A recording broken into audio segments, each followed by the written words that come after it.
Am I the a-hole for canceling my wedding because my family and my in-laws wouldn't shut up about it? I'm being called a bridezilla left and right about this, and my fiancé is called a simp for apparently doing as I say, despite that being a mutual decision. My family and my fiancé's family have tried to have a say at our wedding in every aspect possible. How many guests we will invite, who we will invite, what kind of suit my fiancé will wear, what kind of wedding dress I'll wear, what kind of venue we will book, what kind of food we will have, what kind of music we will play, what song we will have our first dance to. Everything we've planned our families always judge, and aren't pleased and always have something negative to say. Planning our wedding has been more stressful and less fun for that reason. I feel like I can't have the wedding I want to have because they'll find a way to ruin it. At this point, I don't enjoy any of it, and neither does my fiancé. We try to make our boundaries clear with our family several times, and they'd get mad and somehow got worse whenever we tried to set boundaries.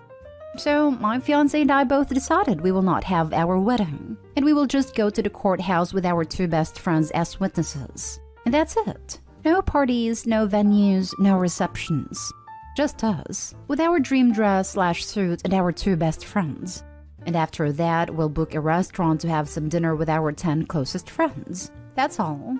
Our families are continuing with the guilt tripping. Even my sisters, who used to remain neutral and even supported me sometimes, are now saying I'm taking it too far. And I'm manipulating my fiancé about this too.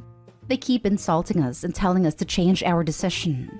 We demanded an apology from their behavior and that we might have our wedding. But they refused to see why they should apologize. We said we stand firm. Are we the a-holes? Edit. Many people are asking who's paying. Our parents are helping us a lot financially, but we are also paying. Our parents use the financial support as a way to control our decisions. We wouldn't stand for that. They shouldn't offer to pay if they couldn't respect that the final decisions would be our own. For example, my in-laws refused to pay for the dress I picked because it was beige and not white. Our parents demanded we uninvite friends of ours to make room for relatives and friends of their own, and many other things. Now for the top comments. Not a-hole. We had our dream elopement. It was fantastic. Best decision ever. Dressed up how we wanted, had a photographer. It was great. The best wedding is having total control. Hate when families hold their contribution over your head. Either help or don't help, but do not dictate if you are going to help. Not stay home. Simple as, if they continue, maybe actually have your dream wedding, both of yours, and don't invite anyone who wants to take that away from you. That would mean no family at all, which right now doesn't seem like a bad idea. But I can't handle any more drama. That's why my fiancé and I decided to be low-key about it now. If I don't invite my parents and he doesn't invite his, then our extended families will side with our parents because they have the mindset that no matter what parents do, they're your parents and you should respect them regardless. So they'd stand by our parents and not attend our wedding as a way to protest. Respect is not blind obedience. Their need to control and show off to friends is their first priority, and a wedding and its meaning secondary. Don't touch their money if it comes with veto authority. Have your private wedding and break bread with those who support you. Not stay home. That's exactly what we are doing. There was no point in having a wedding if we couldn't enjoy even a bit of it. Not stay home. You are making the right decision. But just a piece of advice, throw out a dummy date for the courthouse wedding. Like say if you are getting married on Friday, June 6th, actually get married on Thursday, June 5th. Because your family sounds exactly like the kind of people who would crash the courthouse and cause drama. Next story. Am I the a-hole for keeping an inheritance from my ex-husband's homophobic family? I, 33 female, married my childhood best friend John, 33 male, when we were 22. I knew he was gay, and we decided to get married for several reasons. Taxes, convenience, to keep his family from finding out, etc. I got along with his family, who loved me. John had med school paid for by his family.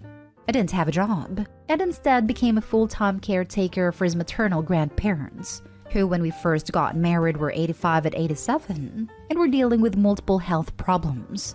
John's family supported us both financially through John's medical training. Once John got his MD and finished residency 3 years ago, he decided to come out to his parents. We got divorced, but we decided against telling the family that I knew all along. John's parents cut him off completely when he moved in with his boyfriend, basically disowning him. His grandparents weren't told about him being gay. Everyone was pretty much in agreement that it wasn't a good idea, as they were quite fragile physically and mentally at this point. But they knew he divorced. And whereas John used to come see his grandparents frequently, because his parents had disowned him, John decided to pretty much limit contact with his entire family and never really visited or called. On the other hand, I had been his grandparents' main caretaker for so long that I, 1, didn't have any other career training to support myself.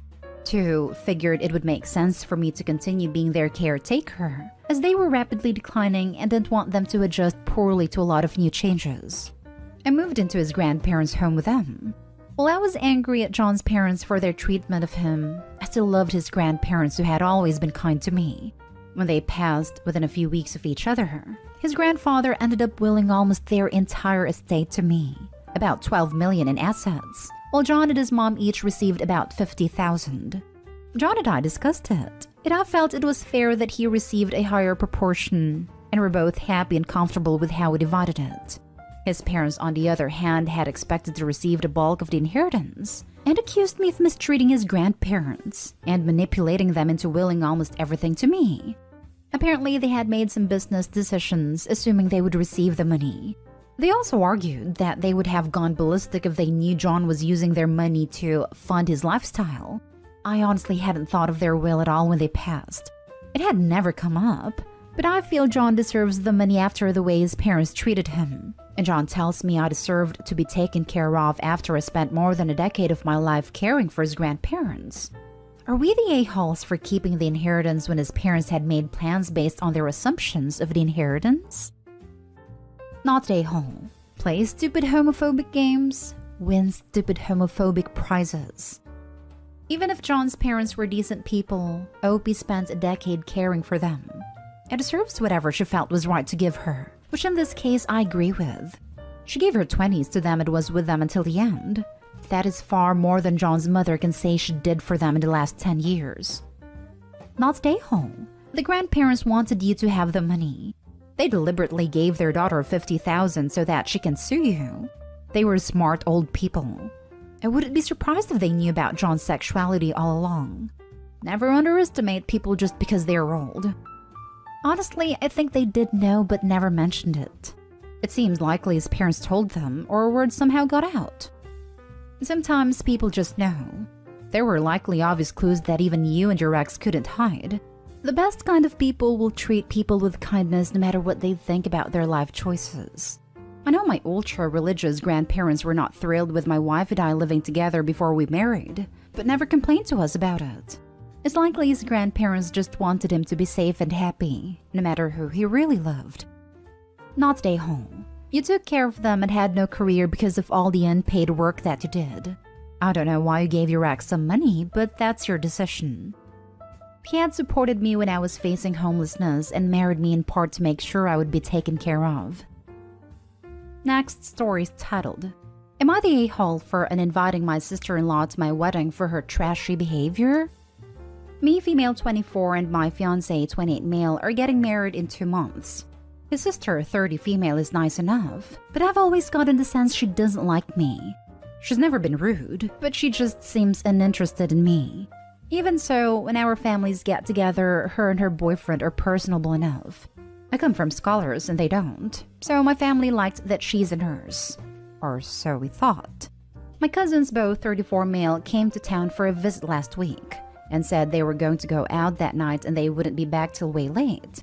They ended up coming back super early. And when we asked, me, my parents, and my fiancé, what happened, turned out they got kicked out of a strip club for taking a picture of a dancer. And it was my fiancé's sister. I was mortified because I never took her for her type. We told fiancé's parents and it was a huge thing. Lots of drama between her and their parents. Eventually, everything calmed down and it became she's an adult. It's none of our business. This really rubbed me the wrong way, and I told fiancé that I was no longer comfortable with her coming to the wedding. I was met with a lot of resistance, but eventually he agreed. When I called her to explain myself, she blew up at me and told me I was shaming her for something that didn't affect me. I told her it did affect me if she would be bringing a trashy atmosphere to my wedding. We come from money, and the last thing I want is men lining up for services outside a broom closet. And I told her that much. She said she was offended that I suddenly think of her that way, and I told her she was more suited to a bachelor's party than a wedding, and I hung up. Well, ever since then, their family has been telling me how much of a witch I am for telling her what they want.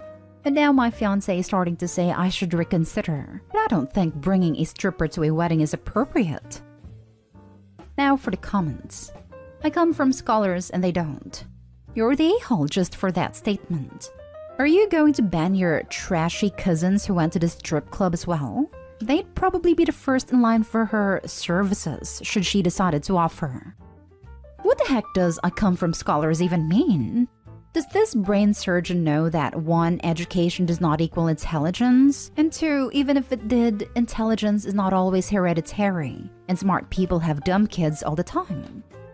Info. Where does the sister exhibit trashy behavior in this story? The only one acting trashy is you. And the cousins who violated her privacy by taking a picture. You're the a-hole. I'm missing exactly where your sister-in-law exhibited trashy behavior. She has a job she keeps private. Period. You literally had no idea until your family started to creepily sneak pictures of her while they were out drinking and carrying on.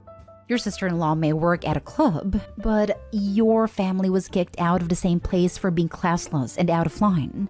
They were literally too trashy for the atmosphere you're complaining about. Then you decided to dip yourself further into the dumpster fire of trash that is your family by blasting an adult's business to her parents as if she's a little kid caught skipping school. Was the tattletale nonsense necessary about something that's clearly zip all of your business? And again, while your sister-in-law is busily doing nothing offensive, you're worried your family and friends are so completely trashy themselves that they'll be lining up at a wedding no less. For services no one has even offered, like a pack of crazed animals. What kind of people are you related to that this is going to be a problem? I don't know what kind of scholars you've got hanging around, but I have literally never, ever had to worry my family or friends are going to sexually assault other people en masse. You're the a-hole. Now for the last story. Am I the a-hole for letting my daughter wear a tiara to my cousin's wedding? My 32 female daughter Chloe, for female, has a fascination with princesses. She loves the color pink, wears only dresses, and has an array of tiaras she wears everywhere except at preschool where she can't, but she does have it in her backpack. My cousin 33 male Alex, fake names, invited us to his wedding, which was this past Saturday. Chloe was excited because she got to dress up and stay dressed up the entire time. She also couldn't wait to see the bride's dress. She asked if she could wear her princess tiara, and I said of course. We got to the wedding on time. However, the start time was delayed for unknown reasons. 15 minutes after it was supposed to start, one of the bridesmaids came out and told me that the bride Jen, 31 female, was refusing to come out because my daughter was wearing a tiara. I thought she was joking, but she wasn't. Apparently, the bride was also wearing a tiara and wanted to be the only one wearing it. I told the bridesmaid that Chloe loves tiaras and always wears them. The bridesmaid said, not today, she isn't, and told me it needed to be removed. I said no. The bride is a grown woman and was being petty over a child's tiara. The bridesmaid left for a couple minutes and then Alex himself came out. He told me to leave. I asked why, and he said because I won't tell Chloe to take off her tiara. I said this was ridiculous, and Alex said it's not my wedding, and when I get married then Chloe can wear one to mine. With that, I'm officially uninvited regardless. Others around me told me to just take it off, and I wouldn't. Alex's mom came over and escorted us out. Chloe was upset and crying because she feels she did something wrong. And I'm upset because I can't believe someone would be jealous over a literal 4-year-old. I also feel bad because Chloe was really looking forward to seeing Jen's dress because she loves wedding dresses. But literally no one is on my side. Am I the a-hole? Edit. Someone asked if my cousin has a mental illness. I said no, but the bride has Asperger's, and they said that's important for you all to know. You seriously need to parent up and teach your kid that there's a time and place for indulging your inner princess, and a time and place for sitting back, following dress codes and letting other people shine. For example, at their own goddamn weddings. You were asked nicely, but were petulant and entitled. You caused this. It's not over a child. It's over your lack of parenting. There's a reason nobody's on your side. You're the a-hole. I agree with this. 4-year-olds should be taught time and place for attire. She didn't wear a tiara to preschool as mentioned by the OP, so a wedding is also a specific occasion. I personally would find it cute if I were the bride, but everyone is different, I guess. I think the bride's wishes, while over the top here, should be respected. Yeah, wedding conventions are stupid, so it's a frequent gray area here. But no one's saying OP's an a-hole for thinking the bride is being extra. She's an a-hole for digging in her heels for no good reason, refusing to teach her daughter an age-appropriate lesson about etiquette, and ruining her daughter's day on top of upsetting the bride. I'd bet they were quick to yeet her because stuff like this is part of a larger pattern. You're the a-hole for not complying with the bride's request/demand. It is their wedding and their rules. There is a reason literally no one is on my side in this, because you were wrong. Ruined her daughter's opportunity to enjoy herself, and for what? The kid would have gotten over the removal for a tiara in minutes. So much more upsetting to have to leave the wedding and not get to do the thing she was actually looking forward to, which was admiring the bride. Nobody told Opie that pick your battles doesn't mean pick every battle. Not only that, but the daughter at 4 years old had a social graces thought to ask her mom before the wedding if it was okay to wear it.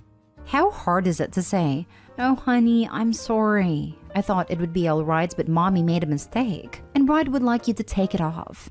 Like how you don't wear it at preschool. You can have it with you, but let's not wear it right now. Sorry, but you're the a-hole. Yes, it was absolutely over-the-top idiotic for the bride to obsess over a 4-year-old wearing a tiara. But once she told you to take it off, you should have removed it. She's the bride, it's her party, she makes the rules. Yes, your daughter would have been disappointed to take it off, but I guess she was even more disappointed to miss the whole event.